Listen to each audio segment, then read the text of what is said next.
But what Pete Peterson provided us with was context. And we keep on talking about this, that we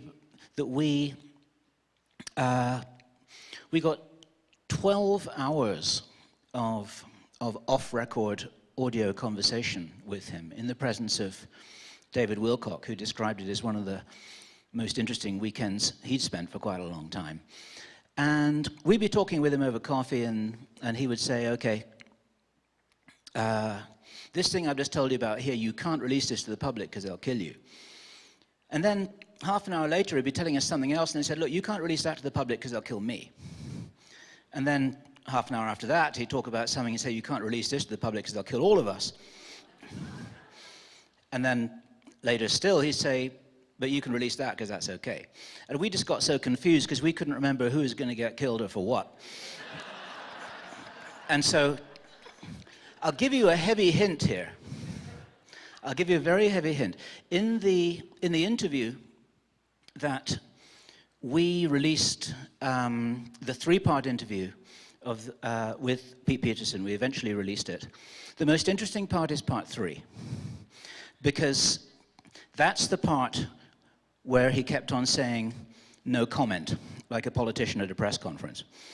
And the reason why Kerry was asking him particular questions was, of course, because she knew that the answers were there, because we did the video at the end of this 12 hours of off-record audio. And the reason why he was getting testy with all of this was because he thought that those questions were not going to be asked. So every time he says, I don't know anything about that, just ask yourself why he would say that, and then appear to get irritated until Kerry went on to the next thing. So what you need to do is you need to listen to that or watch that video again, then listen very carefully to Kerry's questions, and this provides you with context. Right. Yeah, he said, basically, he called me up, and this was during the time when we wanted to release the interview. It was all done, all edited, ready to go. And this went on for, I think, a month. And finally, near the end, I kept calling him, and at one point he called me, and he said apparently someone had seen the interview, and to this day we don't know how they saw it. He says they hacked into the YouTube site, but if they did hack in, they had skills and so on, but what they didn't do is they didn't release it on YouTube. Like normally a hacker wanting our stuff or something would hack into the YouTube thing and then distribute it on the web, like before we were ready to put it out there. But this person, or whoever they were, Pete says there were several, called him up and said, I just saw your interview, and basically complained about me, which is what people do a lot of times. Can't imagine why. And they said, you know, and so what Pete said, he tried to use reverse psychology on me. He said to me, you know, Carrie, you look really bad in that part 3. You know, you should really get rid of that part 3. He said, because you kept asking me questions and I kept denying it. It just makes you look bad. And so that, you know, I said, thank you, Pete. I appreciate that, but I'm not going to, you know, do away with part 3. It was very interesting. So in essence, it's a denial, but the information is there. So you just have to follow that out. And there are no superficial statements. It's quite revealing. And that's true not just there. In dealing with Henry Deacon, Arthur Neumann, who is now in kind of a reclusive stage, like whistleblowers get. They come out, they're brave for a moment, then they go back in. And that's what's happening with him at the moment. He's also trying to restore his health.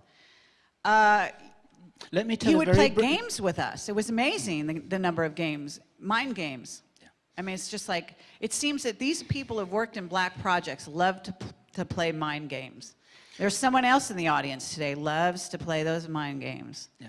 Gives us information, tidbits here, tidbits there. Part of the thing is they're protecting themselves.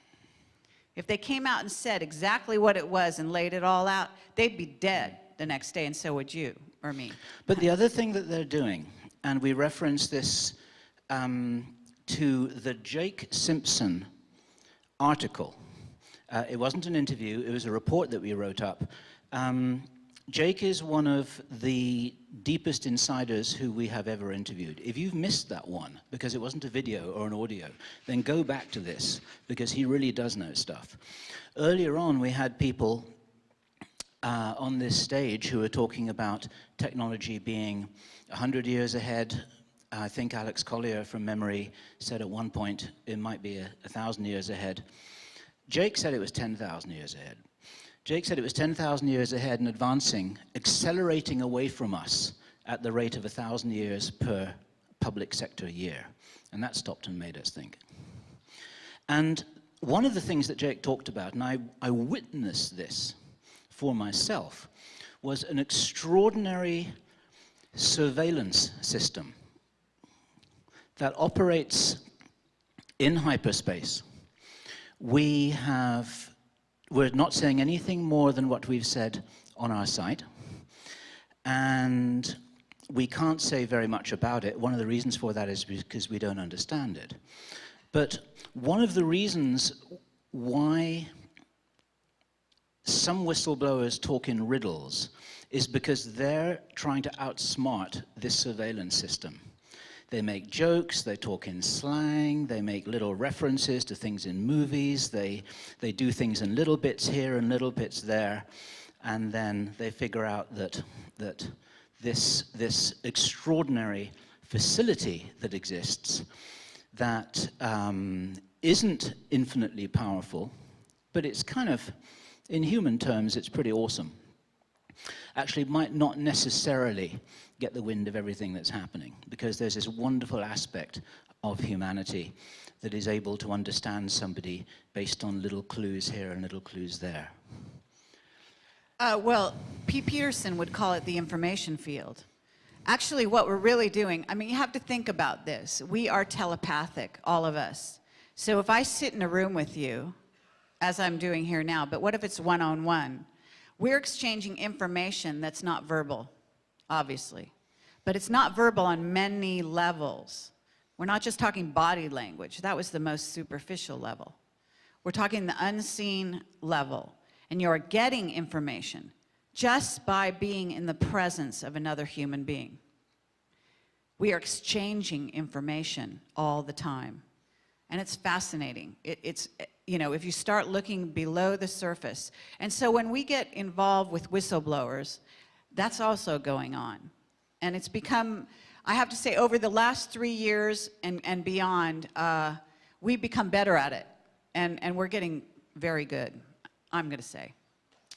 And we get affirmations that we're on point, okay? Not only from the whistleblower themselves, revealing the information maybe a few moments later in verbal terms to what we were tapping into mentally, or it goes vice versa. They're tapping into us and telling us information that we're giving them, or that other whistleblowers have told us that we've got in our mind. Jake Simpson can pick that out of your mind and tell you it. It's an amazing skill. These people have been trained, as Duncan O'Finian has been trained. Now, you all have that capability, and some of you are using it now more than others. Some of you are more conscious of it than others. So don't be in denial over that. If you're getting information and you're not used to giving acknowledgement to that unseen world, to that information field that we're all a part of, start opening up to that, because it is out there. The truth is out there. I'm sorry to, you know, to be so repetitive on that level, but it's so amazing, and I see so few people doing it. A lot of people get really literal. They want you to tell them in words, one word after the other after the other. Information, the information field is not linear. It's all around us.